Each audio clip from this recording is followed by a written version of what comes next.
Hey guys, welcome back to the channel. We have Rusty down inside the shop here. Just going over him since we drove about, I don't know, 10, 15, maybe 20 miles with him. I wanted to go over all the systems, double check everything. Had to make a different front driver's seat mounting system because my foot was getting hung up on the emergency brake pedal or the parking brake pedal. So I already fixed that part. I just changed out a little bit of the unistrut and that worked out good. However, going underneath Rusty, I came across an old friend. And I'm sure if you guys have watched this series before, you'll remember this. But let's go under the Snowcat and check it out. So as you can see here, my favorite buddy is back. We'll go under the Snowcat here and get a better look. Oh, yeah. It's our old friend. Fourth time's a charm. Looks like we got a little weeper right there on the pinion seal again. So, in the past what I've done is, taken the seal out, taken that collar out that it rides on and inspected it and flipped it around, and nothing seems to be working. So, today we're going to hit it with a bigger hammer. There's a breather valve in the top of the bucket. We're going to take a look at that, and I've checked it once, but I'm going to check it again. And then I have a solution, hopefully, fingers crossed, on the workbench here. Let me show you. Okay.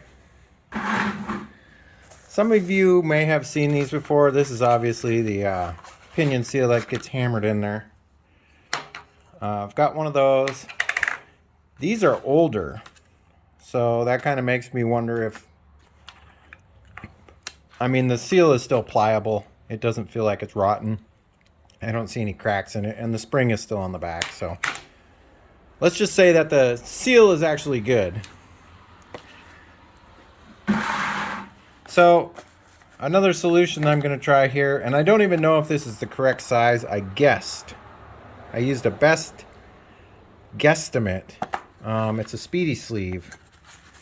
You basically hammer these onto the surface that rides on the seal, and then it's super smooth. So if there's any pitting in the old shaft that's in there, this just has some dust on it. It's been sitting around for a while. If there's any pitting or anything in the shaft, this is supposed to seal it up. So we're going to give this a shot. I guess we'll start by going under the Snowcat and getting that drive shaft removed and getting the collar off and checking to make sure this is the right size. I will leave links in the description, of course, for all the parts that do work. I definitely know that this is correct. Various manufacturers make this. It's a 411376. So if you got an OC12 on a Snowcat and the darn pinion seal keeps leaking, that's your seal. Hopefully the speedy sleeve fits. But like I said, let's go under the cat and give it a shot.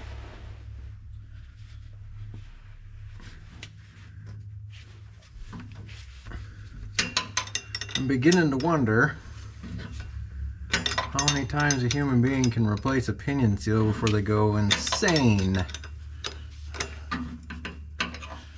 I got a story to share with you guys.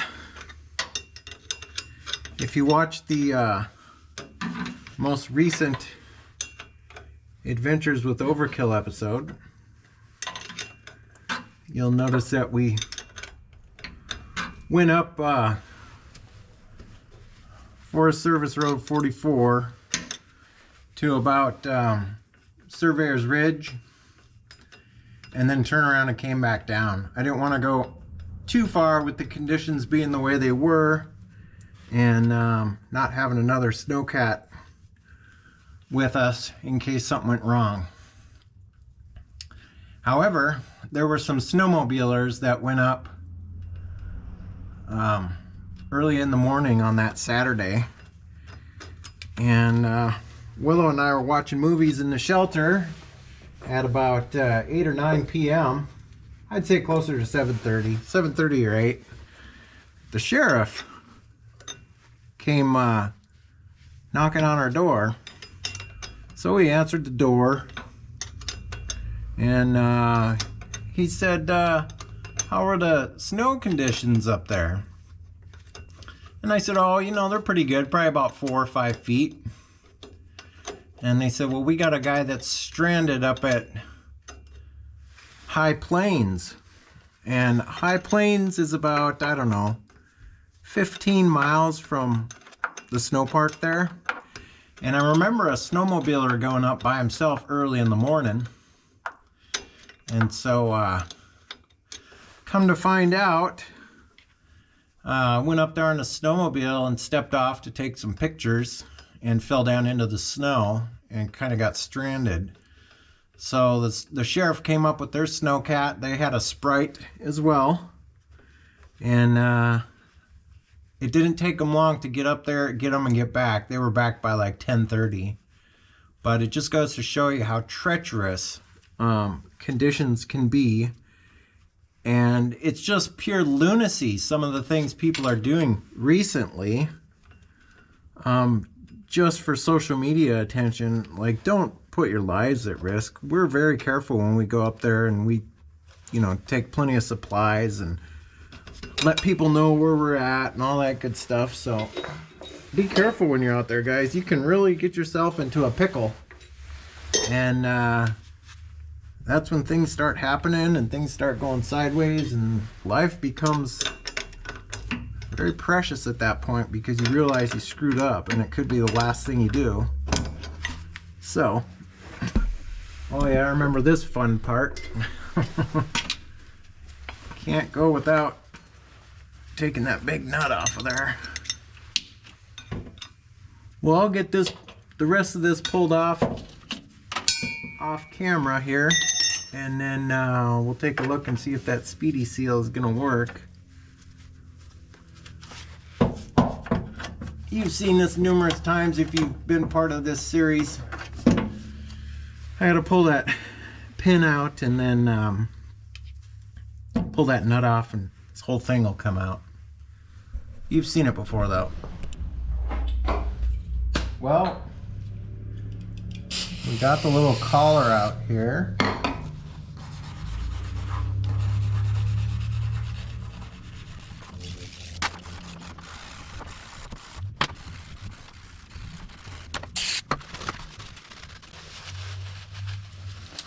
So let me show you guys what I found, and I think that's probably the source of this issue. And I don't know how well you're going to be able to see it on camera here. But this is the collar that the seal rides on.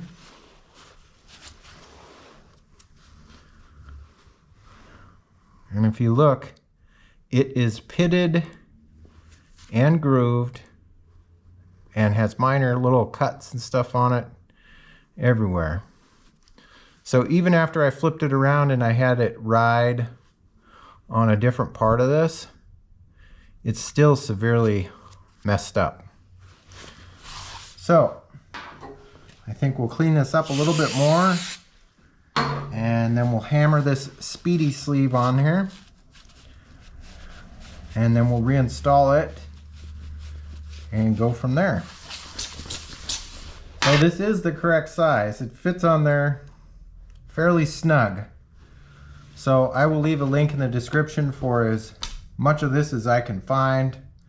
I think I got this one on eBay, but I'm pretty sure Amazon has them too, so.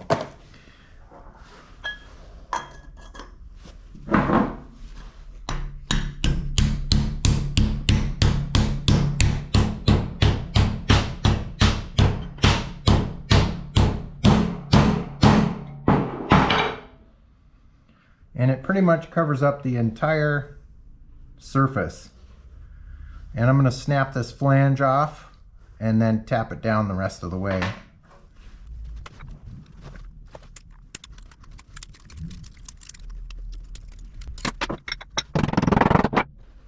That's pretty much it. Now I've got a nice smooth non-pitted surface to work with.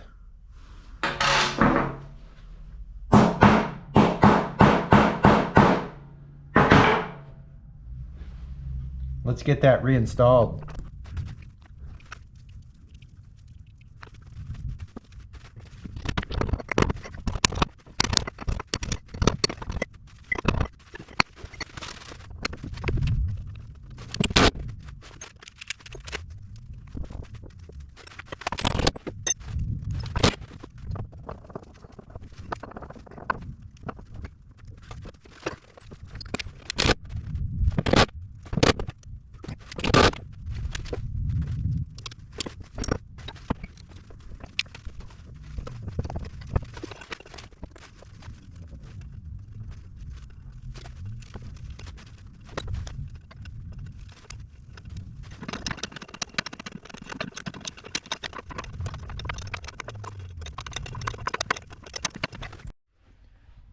Okay guys, I know it's probably hard to see in there, but it is riding on that speedy seal, so maybe it'll fix it, maybe not, who knows.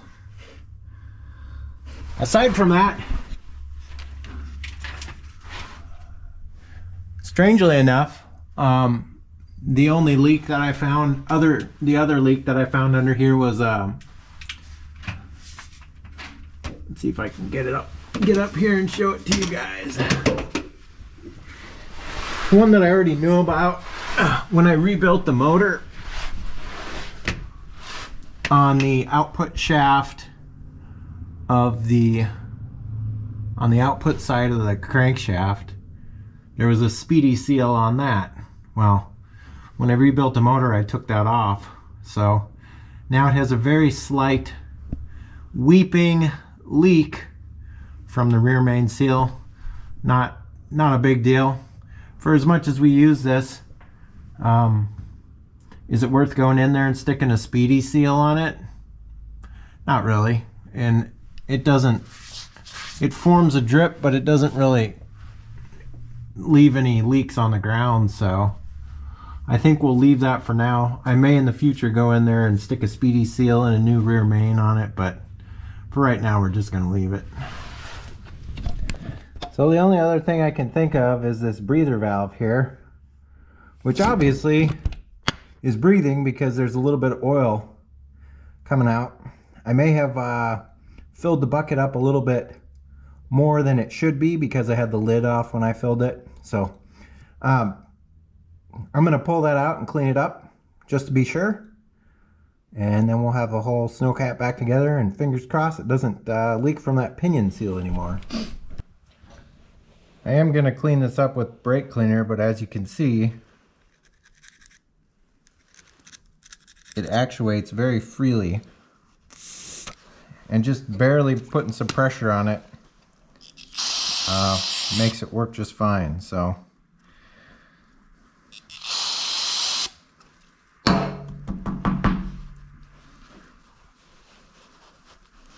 we'll get that reinstalled.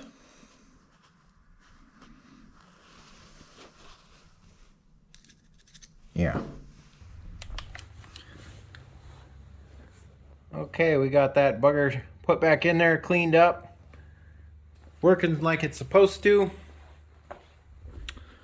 You guys are going to want to stay tuned to the channel.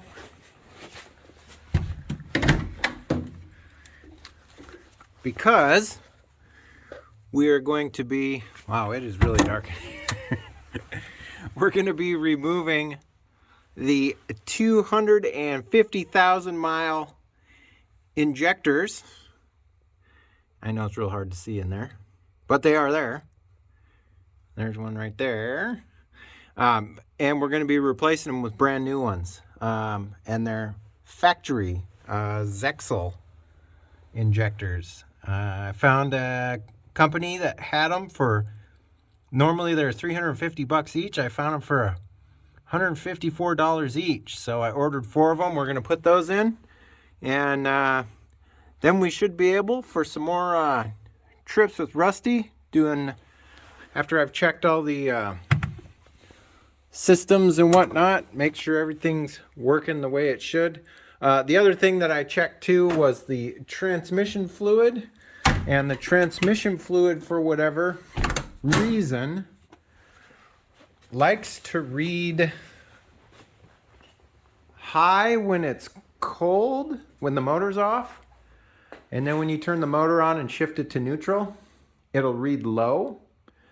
So I went through and I balanced it out. I added a couple more quarts of transmission fluid, and now when it's running and the motor's warmed up, it sits right in the middle of the high mark on the dipstick. So that's one other thing that I went over, and probably got low on fluid because we haven't driven them much since I rebuilt the transmission. So that's kind of to be expected once you get all of the little air pockets and valleys out of each and every single gear and stuff. I'm sure that fluid fills up all those little pockets and valleys and whatnot. But yeah, but other than that, I mean, he's looking good. Aside from that pinion seal leak, I didn't notice anything else out of the ordinary. And I'm actually really surprised that he's running as good as he is, because if you remember last season, we had so much stuff happen. You know, the transmission blew up, all the planetaries inside it grenaded, which was to be expected. I mean, it had 250,000 miles on it, and then you put it in a snowcat and ask it to do a lot like that. So never once was I towed there. We got it back on the trailer without any assistance from anyone else. Although we didn't have reverse. So if you go back in the series, you'll see the repairs that I had to do to the transmission to get that fixed.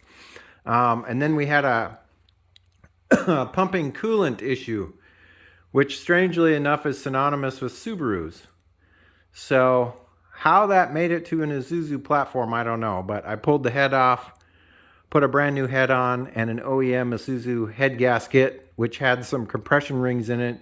And the aftermarket head gasket that we used was probably the reason that failed, because there's no compression rings in it or fire rings in it at all. So it didn't hold any of the pressure. It just blew out the RTV seal that they used on that multi-layer gasket. Anyhow, enough of my rambling. I think that's probably going to be it for this episode, guys. If you like this episode, give me a thumbs up. If you're not subscribed yet, we'd love to have you as a subscriber. But as always, stay tuned. Leave me a comment down in the comments section. I love seeing your comments. But other than that, I hope you guys are staying safe, taking care of each other. And as always, I'll catch you next time. See you later. Bye-bye.